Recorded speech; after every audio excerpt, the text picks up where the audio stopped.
Donald Trump के आने से जहां इजराइल में खुशी है, रूस में खुशी है, तो वहीं चाइना टेंशन में आ गया है। जानेंगे अमेरिका में लाल सुनामी से टेंशन में क्यों है चाइना, वहीं चाइना ने भारत के साथ मीटिंग क्यों बुलाई है और भारत चाइना के सबमरीन्स पर क्या खुलासे किए हैं अमेरिका ने। जियोपॉलिटिक्स में बहुत कुछ चल रहा है, हमेशा की तरह जानने को मिलेगा बहुत कुछ। आइए जानते हैं इन खबरों को विस्तार से। रिपब्लिकन पार्टी के नेता डोनाल्ड ट्रंप एक बार फिर से राष्ट्रपति बन रहे हैं और डोनाल्ड ट्रंप ने कहा था कि मैं कोई युद्ध शुरू नहीं करने जा रहा हूं, मैं युद्ध को रोकने जा रहा हूं। जब मैं राष्ट्रपति था तो 4 साल तक कोई युद्ध नहीं हुआ था, हमने केवल IS को हराया था। उन्होंने ये भी ऐलान किया कि अमेरिकी सेना को मजबूत किया जाएगा। साल 2016 से 2020 तक अपने पहले कार्यकाल में ट्रंप ने तो उत्तर कोरिया के तानाशाह किम जोंग उन से भी मुलाकात की थी। किम जोंग उन पर अब अक्सर अमेरिका को धमकाते रहते हैं। ट्रंप के इस ऐलान से चीन यूक्रेन दोनों ही टेंशन में है। वहीं इजराइल की उम्मीद है कि बंधक वापस आएंगे। चीन ने अपनी सैन्य तैयारी तेज कर दी है। उसका इरादा है साल 2027 तक ताइवान पर कब्जा कर लेने का। इसके लिए चीन ने दुनिया की सबसे बड़ी सेना और नौसेना बना ली है। चीन के युद्धपोत लगातार ताइवान को घेर कर उसे डराते रहते हैं। ताइवान और अमेरिका के बीच में रक्षा संधि है। चीन अगर कोई दुस्साहस करता है तो ट्रंप को ताइवान को बचाने के लिए सेना भेजनी होगी। ट्रंप के रुख से साफ है कि वह ऐसे किसी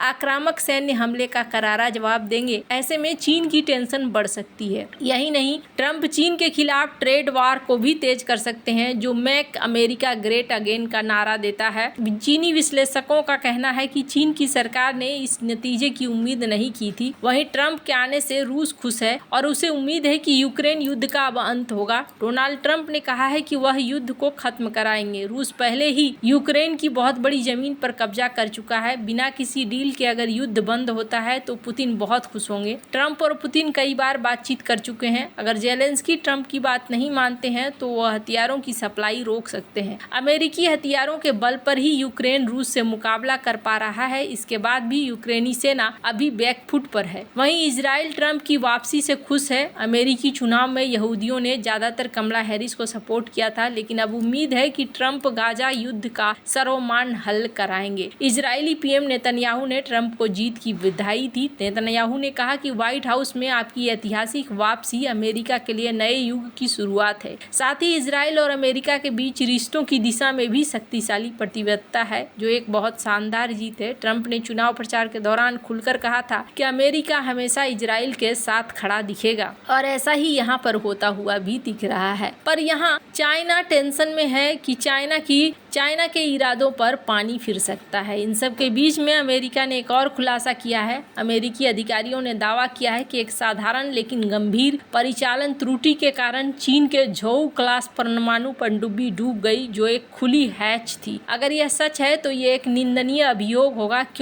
लेकिन क्या पश्चिमी पर्यवेक्षक पूरी कहानी बता रहे हैं या फिर बीजिंग का मजाक उड़ाने के लिए निराधार दावे कर रहे हैं? ये सवाल तलाशने लायक है, क्योंकि पनडुब्बी दुर्घटना के बाद भारत के खिलाफ लगाए गए इसी तरीके के आरोप झूठे पाए गए थे। उपग्रह चित्रों से पता चला है कि इस साल जून में वुहान के एक बंदरगाह में आंशिक रूप से डूबी टाइप 041 झाऊ क्लास पनडुब्बी पर कम से कम 4 बड़ी क्रेन बचाव के लिए प्रयास कर रही थी, जो पीपुल्स लिबरेशन आर्मी नेवी के पानी के नीचे के बेड़े के लिए एक बड़ा झटका था। ये कथित ऑपरेटर त्रुटि जिसके कारण ये दुर्घटना हुई, PLA नौसेना द्वारा अपनाए जाने वाले प्रशिक्षण और सुरक्षा प्रोटोकॉल के बारे में गंभीर सवाल उठाती है। भले ये 3 नई सांग क्रूज मिसाइल फायरिंग परमाणु पनडुब्बियों के निर्माण के साथ अपनी पनडुब्बी क्षमताओं में महत्वपूर्ण प्रगति कर रही है। 30 अक्टूबर को द वाशिंगटन टाइम्स ने रिपोर्ट किया है कि ये जहाज वर्तमान में समुद्री परीक्षण और प्रमाणन से गुजर रहे हैं, जो दिखलाता है कि सांग 3 पनडुब्बी के परिचालन तैनाती अगले 1 से 2 वर्षों के भीतर होने की उम्मीद है। ये चीन के हमलावर पनडुब्बी कार्यक्रम में एक उल्लेखनीय प्रगति का उदाहरण देता है। इस घटनाक्रम को लेकर माना गया कि ऑपरेटर की एक गलती थी, जिसकी वजह से ये सब कुछ हुआ। कहा गया कि दुर्घटना को चीनी पनडुब्बी निर्माण करने वाले लोगों ने संकेत के रूप में नहीं समझा और इस वजह से ये सब कुछ हुई। हैच को खुला छोड़ने की कथित गलती के कारण ये सब कुछ हुआ है और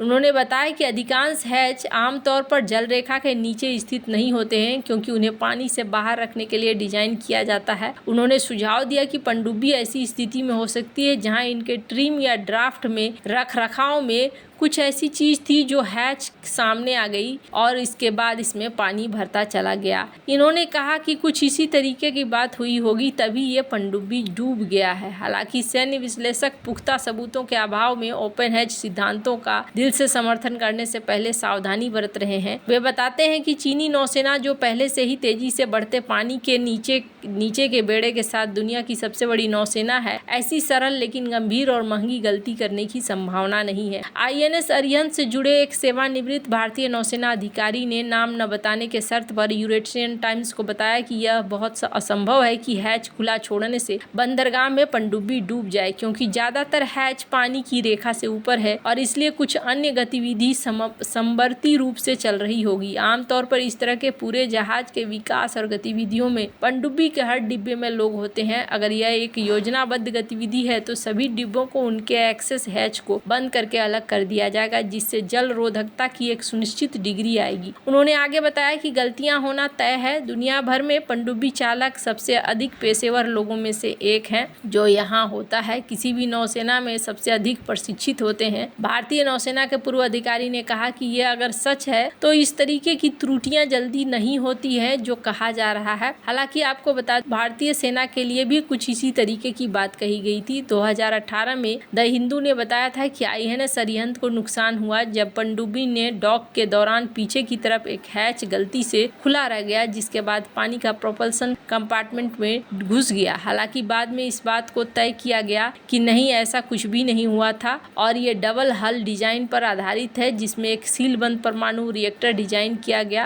अंततः इसे ईंधन भरने की आवश्यकता होगी, इसमें कोई हैच मौजूद नहीं था। तो कई बार ऐसा देखने को मिलता है कि जानबूझकर भी अफवाह उड़ाई जाती है। हालांकि इस चुनाव रिजल्ट के बाद ये देखने को मिल रहा है कि चाइना भी अब भारत से बात करना चाहता है और कहा जा रहा है कि जो जमीन तैयार हो गई है, इस जमीन पर अब हम आगे बढ़ते हैं और आगे बढ़कर उस हिसाब से चलते हैं ताकि हमें जो है इसका फायदा मिल सके, हम दोनों देश इसमें एक होकर आगे चल सके। यहाँ पर देख सकते हैं जिसमें कहा गया कि जो जमीन बनी है उस जमीन पर अब ये कोशिश की जानी चाहिए कि अच्छा से अच्छा फल मिले। अब देखना होगा अजीत डोभाल और चाइना की एक बार फिर से मुलाकात होती है और इस मुलाकात में क्या निर्णय होता है। दुनिया में बहुत सारे घटनाक्रम बदल गए। डोनाल्ड ट्रंप के आने के बाद बहुत सारी चीजें एक बार में बदलती हुई नजर आ रही है और डोनाल्ड ट्रंप अब चाइना के साथ क्या करने वाले हैं वो अलग है, पर इस वक्त रूस बहुत खुश है। हालांकि रूस ने कहा है कि नहीं जी, हम इसमें कुछ भी आगे बधाइयां नहीं देने वाले हैं। अब सबसे बड़ी बात यह है कि क्या तेजस इंजन की जो डील है वो डील अब जल्दी से सेट हो पाएगी या नहीं हो पाएगी, ये एक बड़ा ही महत्वपूर्ण कदम होगा। वैसे